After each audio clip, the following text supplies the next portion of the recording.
Hi friends, andarki namaskaram. Welcome to our channel SLS Sri Legal Services. Welcome to day 30 of Daily Legal.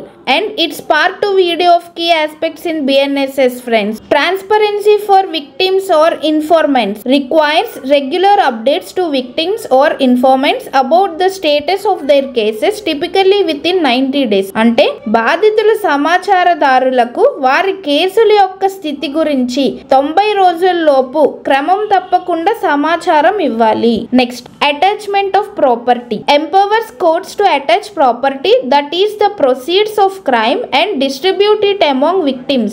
అంటే నేరం ద్వారా వచ్చిన ఆస్తిని attach చేసి బాధితుల మధ్య పంపిణీ చేయడానికి కోర్టులకు అధికారం ఇస్తుంది. Next, digital signatures. Summons can be served electronically with a digital signature of the court. అంటే సమన్స్ ను కోర్టు డిజిటల్ సంతకంతో ఎలక్ట్రానిక్ గా అందించవచ్చు.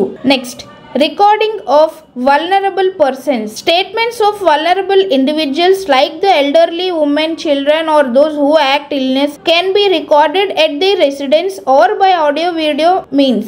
అంటే దుర్బల వ్యక్తులు, వృద్ధులు, మహిళలు, పిల్లలు లేదా తీవ్రమైన అనారోగ్యంతో ఉన్నవారు వారి స్టేట్మెంట్స్ ను ఆడియో వీడియో ద్వారా వాళ్ళ రెసిడెన్స్ లోనే రికార్డ్ చేయవచ్చు. Next, FIR registration requires registration of an FIR regardless of jurisdiction. అంటే జ్యూరిస్డిక్షన్ తో సంబంధం లేకుండా ఎఫ్ఐఆర్ నమోదు చేయడం అవసరం. Next, stream lined judiciary. The BNSS removes certain judicial positions such as metropolitan magistrates and judicial magistrates of the third class, so simplify the magisterial system. అంటే మ్యాజిస్ట్రియల్ వ్యవస్థను సరళీకృతం చేయడానికి BNSS మెట్రోపాలిటన్ మ్యాజిస్ట్రేట్లు మరియు మూడవ తరగతి జ్యుడిషియల్ మ్యాజిస్ట్రేట్ల యొక్క కొన్ని న్యాయస్థానాలను తొలగిస్తుంది. అందరికీ అర్థమైందని భావిస్తున్నాను. Please like, share, comment and subscribe to our channel.